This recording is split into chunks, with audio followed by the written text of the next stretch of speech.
What's up, everybody? Hope you're all doing well and surviving that winter weather. I know it's cold and snowy out here, and my commutes to work have not been my favorite. You know, those white knuckle, constantly checking the rearview mirror to see if you're about to get hit by somebody who's following way too close. You know, those kind of drives? That's besides the point. Anyways, this is episode 16. Guys, this podcast is now legally allowed to drive. Stay off the roads. We're going for a joyride. We talked about setting goals in episode 14 and putting in the work in episode 15. If you haven't checked out those episodes, go back and check them out, and then meet me back here. I'll wait. I promise. I felt that it would be a good idea to kind of round out these two episodes in this episode with a little chat about the short game versus the long game. Maybe you have a game genie or a 15,000 plus cheat code book. Do you remember those cheat code books? Never worth the money. Anywho, there are no cheat codes to life, like we have said. It takes practice, hard work, and some luck to get you where you want to go. You don't win just by playing the game either. It would seem that the majority of people nowadays are short gamers, and we're not talking about those who are vertically challenged, guys. We're talking about those whose only focus is on the short-term gain. Like, they are only looking at what will benefit them today, tomorrow, this week. Not saying that they shouldn't be looking out for number one, but we gotta open up our focus a bit and have some direction, some blueprint, some idea of what we want out of life. Again, this plays into that instant gratification mindset most of us have adopted due to advances in technology and whatnot. Short gamers are the ones that are likely to quit when things get difficult because they don't have that long-term why that they need. Their why is likely because it feels good right now, instead of having a why that pushes them to be something they are striving to be. This kind of thinking is super apparent, you know, with those that struggle to eat healthier. Like, you know that eating an entire pizza and a whole box of snack cakes in one sitting is probably a bad idea. Yet for those few minutes you're shoving food in your mouth, it's worth it. But afterwards you may feel bad physically or regret having binged on all that food. If you regret it, it's likely because there was a long-term goal of being healthy, but it was once again foiled by a short-term instant gratification lapse of judgment. Some people want the lives of others that others have earned. Like, some want to be the next ninja, or maybe Dwayne "The Rock" Johnson, because you smell what he's cooking. He sounds nothing like that. They see what these people have and they say that they want the same things, or they call them lucky for what they have, what they have. But the truth is, these people have busted their asses to get where they are today. Looking at a few pictures on Instagram or Facebook or wherever, and then becoming jealous of what they have is a short game kind of move. The how can I get what they have by next week, even though clearly it's a culmination of years or decades of work, an experience that got them there. If your main focus of streaming, or broadcasting is to make money as fast as possible, however you can, begging for tips or hooking up with shady sponsors with products that don't even represent your brand or who you are. People aren't dumb. They can tell when you care about, what you care about and what you're in it for. Why would anyone want to support someone that only cares about lining their pockets with cash? You have to care about the people you are selling to, whether it's physical product or you're a live broadcaster and selling yourself as entertainment. Who would you rather buy from? A t-shirt company that buys the cheapest shirts possible, probably from China, puts zero effort into the art on the shirt, and then upsells that shirt at 800%, of what the shirt's worth? Or would you rather buy from a company who is looking for the best product they can provide? They care about the material, the design, environmental impacts. Maybe they don't make quite as much money due to smaller profit margins, but they are laying a framework to acquire long-term buyers and supporters. The cheap t-shirt company are the same type of people who are looking for a YouTube tutorial on how to be or come across as authentic. That's like looking for a tutorial about how to have shoulders. You just have shoulders. They are part of you. Being authentic is just being who you are without embellishments or lies. People trust authenticity, likely why people with bad intentions want to come across as authentic and trustworthy, because they know that they can take advantage of the buyer.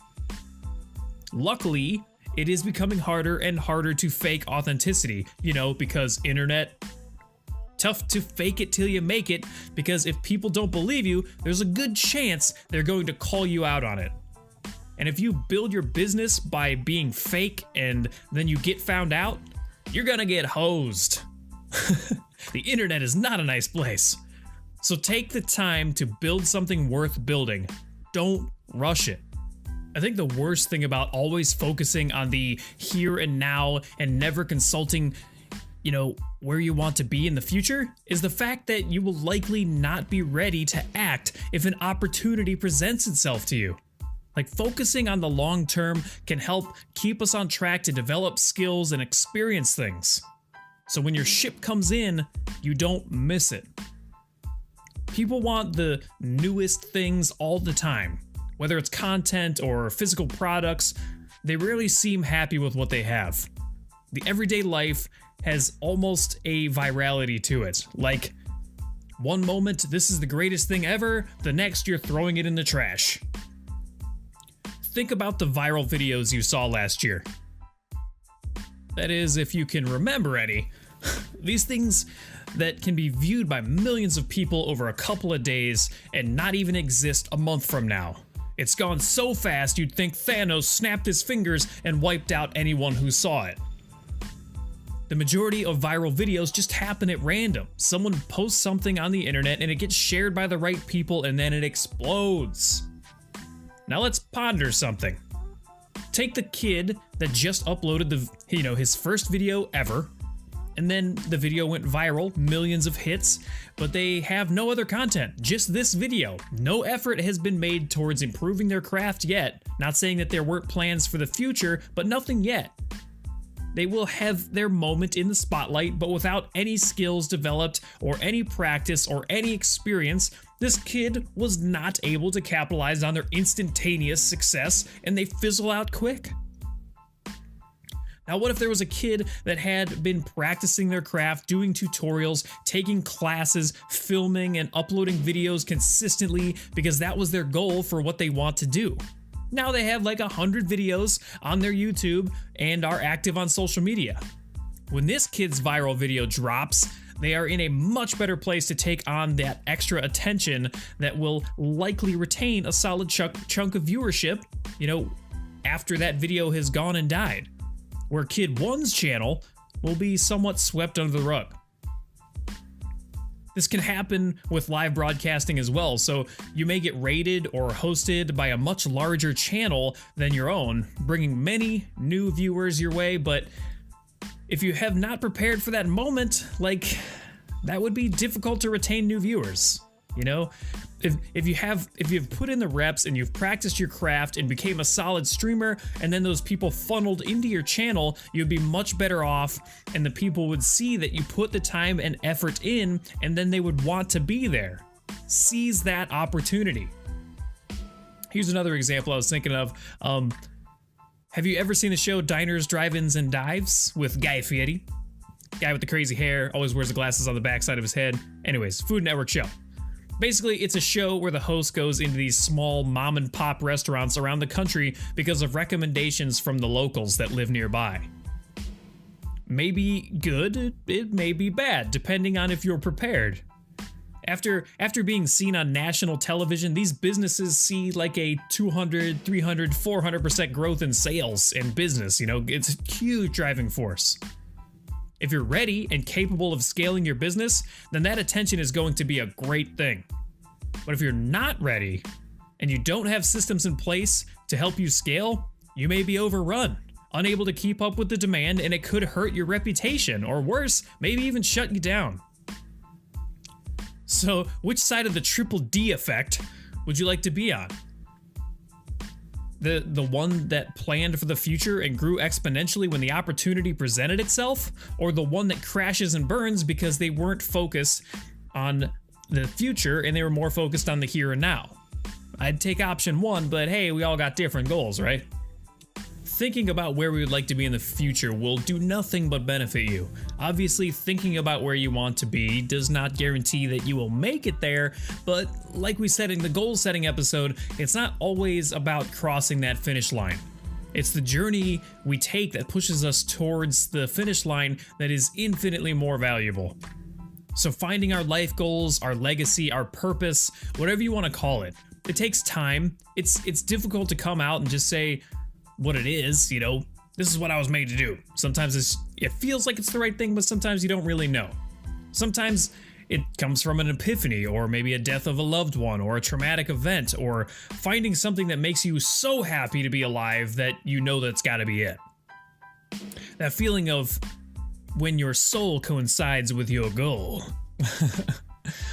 Again, looking at others who have had these amazing lives, it can be easy to say, I want that, but I challenge you to shoot for your best life instead of a copy of someone else's. Maybe just think 5 years out. Where do you want to be? Imagine as much as you can and write it down. Be real with yourself. Don't double down on the winning lottery ticket, you know? Now write down what it would be, what would it take to get there? What skills would you need? What kind of education? What would keep you moving towards that goal? Where should you live? What group should you be a part of?